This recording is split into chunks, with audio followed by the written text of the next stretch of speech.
क्या इनका दलित पिछड़े घर में पैदा होना ही इनका अपराध है, या फिर बीजेपी आरएसएस ही देश की दशा और दिशा को तय करेगा, या फिर इस देश में एक अघोषित मनुवाद लागू हो चुका है। इसमें अब सिस्टम पूरी तरीके से बदल चुका है।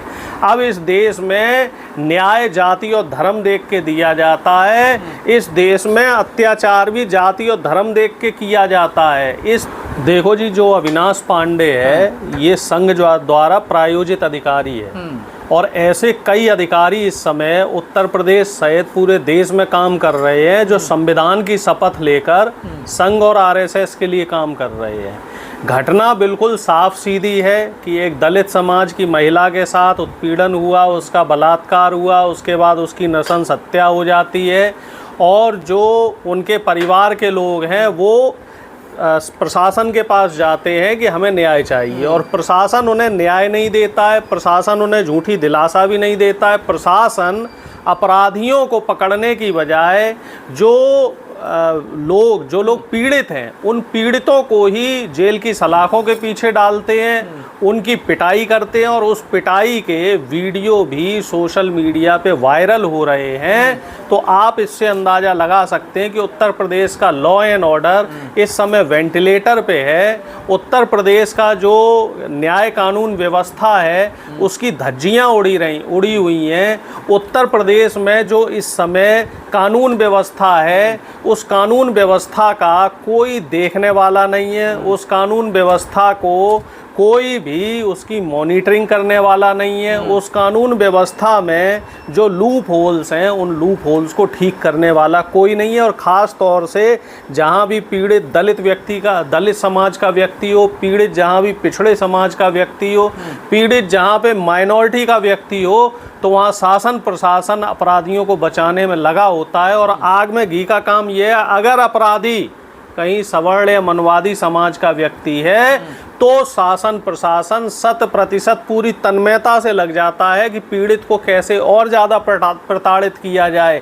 हाथरस की घटना हम लोग अब तक नहीं भूले हैं। हाथरस में क्या हुआ था, कैसे पुलिस प्रशासन ने पीड़ितों को न्याय नहीं दिलवाया और अपराधियों को बचाने में पूरा का पूरा सहयोग किया। ठीक इसी तरह की एक घटना और अभी घटित हुई है जिसमें बघेल पाल समाज की एक 12-13 साल की बच्ची के साथ एक दो नहीं बता रहे 30 से ज़्यादा लोगों ने बलात्कार किया, और उसके बाद उसकी हत्या कर दी जाती है।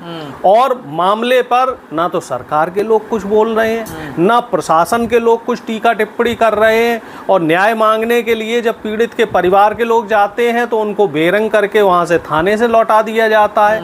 आखिर इन दलित पिछड़े सामान्य वर्ग समाज के जो लोग हैं, जो गरीब तबके के लोग हैं, दलित पिछड़े, आखिर इनका अपराध क्या है? क्या इनका दलित पिछड़े घर में पैदा होना ही इनका अपराध है? क्या इस देश में 80 साल हो गया देश को आज़ाद हुए, प्रधानमंत्री कहते हैं कि देश आज़ाद हो गया है, देश अब जो है विश्व में विश्वगुरु बन रहा है, और विश्वगुरु बनने के लिए डंके पीटे जा रहे हैं। प्रधानमंत्री 2 और 6 को 8 और 1 और 7 को 8 बताकर तालियां पिटवा रहे हैं, लेकिन पीड़ितों को न्याय नहीं दिलवा पा रहे, दलित पिछड़ों के साथ इंसाफ नहीं करवा पा रहे हैं। कहीं आदिवासी पीटा जा रहा है इस देश में, कहीं दलित पीटा जा रहा है। एसएसपी थप्पड़ मार रहे हैं आंदोलनकारियों को जो बैन में बैठे हुए हैं, उसमें भी जाके वो थप्पड़ बजा रहे हैं। देखिए वही तो बात मैं कह रहा हूँ। क्या एक अधिकारी को शोभा देती है? उस पुलिस वैन में जाकर जो अपराधी है, अपराधी के तो ये बाल नहीं बांका कर पा रहे हैं, लेकिन जो पीड़ित व्यक्ति है उस पीड़ित व्यक्ति को जाकर ना सिर्फ डरा धमका रहे हैं बल्कि उसकी पिटाई भी की जा रही है।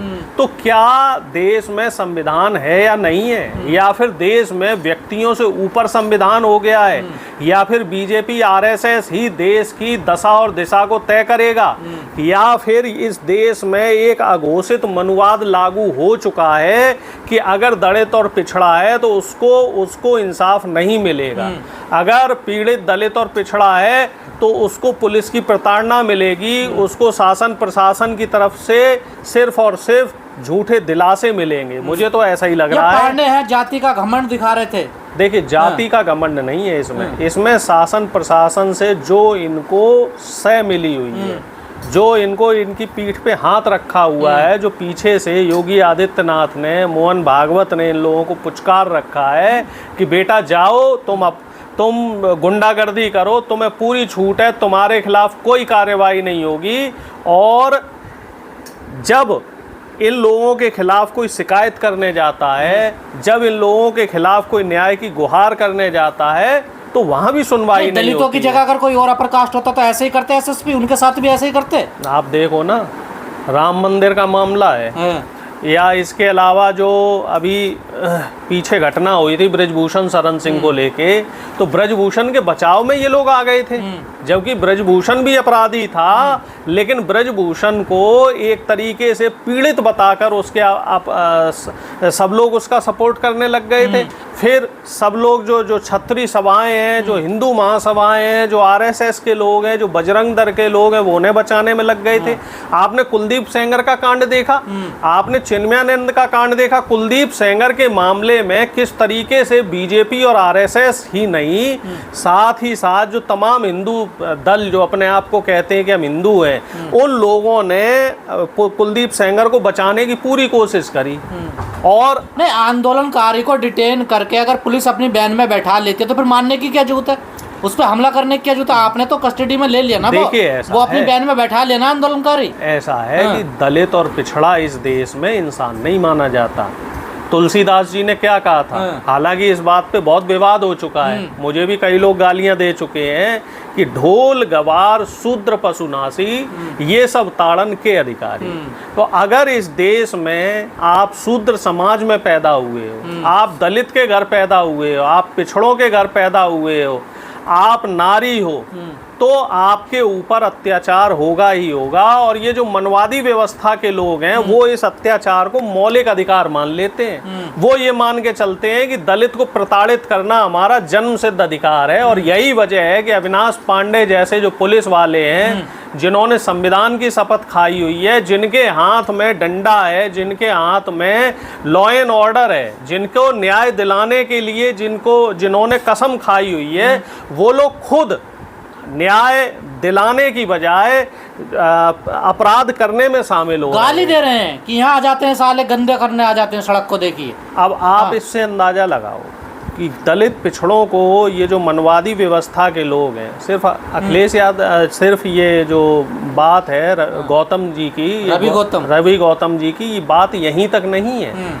इसके बजाय अगर कोई बड़े ओहदे पे बैठा हुआ व्यक्ति हो, बहन मायावती जी की बात कर लो, मान्यवर कांसीराम जी की बात कर लो, नेताजी मुलायम सिंह जी की बात कर लो, जो दलित पिछड़े समाज के बड़े बड़े नेता हुए हैं, ये मनवादी व्यवस्था के लोग तो उनको भी गालियां देते हैं। बहन जी के लिए किस तरह की अभद्र टिप्पणियां पुलिस प्रशासन के लोग करते रहे हैं। अपने आप पे कंट्रोल नहीं रख सकता, इतना बड़ा अधिकारी एसएसपी। बात देखिए श्रीमान जी, बात बड़े या छोटे अधिकारी की नहीं है, अधिकारी ऐसे पेश आते हैं। बात है विचारधारा की। वो लोग किस समाज में जन्म लिए हैं, कैसे उनको ट्रेनिंग दी गई है, कैसी उनकी मनोदशा है, आप उनकी मनोदशा समझिए कि ये लोग शुरू से एक चीज ये पढ़ते आए हैं कि वो दलित है तो दलित का काम है वो नीचे बैठेगा, वो हमारी जी हजूरी करेगा और हमारा जब मन करेगा तब हम उसे गाली दे सकते हैं। ये लोग ऐसे परिवेश से निकल के आए हैं। देश भले ही आज़ाद हो गया हो, देश को आज़ाद हुए भले ही 80 साल हो गए हो, संविधान लागू हुए भले ही 77 साल से ज़्यादा का समय हो गया हो, लेकिन इस देश के मनवादी व्यवस्था के लोग, जो ऊपर व्यवस्थाएं बनाने वाले लोग हैं, जो ऊपर बैठे हुए एलीट क्लास के लोग हैं, उनकी विचारधारा में अभी भी, उनकी सोच में अभी भी कोई बदलाव नहीं आया है। और यही वजह है कि हाथरस जैसी घटनाएं हो रही हैं, रवि गौतम को प्रताड़ित किया जा रहा है, दलित समाज की बेटी के साथ अत्याचार हो रहा है, पिछड़े समाज के लोगों को घसीट के मारा जा रहा है, गाली दी जा रही है। मीडिया के सामने सरेआम एसएसपी इस तरीके से मार रहा होगा तो पीछे क्या क्या होगा उससे? देखो ऐसा है, ये लोग मीडिया को भी कुछ नहीं समझते हैं, ये लोग अपने आप को कानून से ऊपर रखते हैं। कल्पना की जा सकती है मीडिया के सामने अगर वो इतना हाथापाई कर रहा तो फिर बाद में क्या क्या होगा? बाद में आप देखिए ना क्या होता है। कितने केस ऐसे आए, हाथरस की जो पीड़िता थी उसके साथ क्या हुआ, उसका तो परिवार वालों को अंतिम संस्कार तक नहीं करने दिया गया। अगर आपको याद हो, झांसी में एक पुष्पेंद्र यादव था, उसकी हत्या किसने करी थी? पुलिस वालों ने ही फर्जी इनकाउंटर करा, और इनकाउंटर करने के बाद उसका जो शव है वो भी पुलिस वालों ने जला दिया, शव तक परिवार वालों को नहीं दिया। और उसकी जो धर्म पत्नी थी पुष्पेंद्र यादव की, वो न्याय की गुहार करती रही, और गुहार करते करते उसको भी अपने प्राण त्यागने पड़े, उसकी पत्नी को भी जो गंभीर धाराओं में केस लगा दिया उन पे, बताइए। केस यही है, अपराधियों को तो पकड़ नहीं पाएंगे, और ये जो है आंदोलनकारियों को, जो पीड़ित लोग हैं, जो आंदोलन कर रहे हैं, जो न्याय दिलाने के लिए समाज में एक चेतना का काम कर रहे हैं, तो उन लोगों के खिलाफ ही ये कार्रवाई करेंगे। इस देश में अब सिस्टम पूरी तरीके से बदल चुका है। अब इस देश में न्याय जाति और धर्म देख के दिया जाता है। इस देश में अत्याचार भी जाति और धर्म देख के किया जाता है। इस देश में जो भेदभाव है वो जातीय वैमनस्यता के हिसाब से हो रहा है। अब इस देश में कहीं ना कहीं संविधान को कमजोर करने की जो साजिश है वो ये मनवादी लोग रच रहे हैं।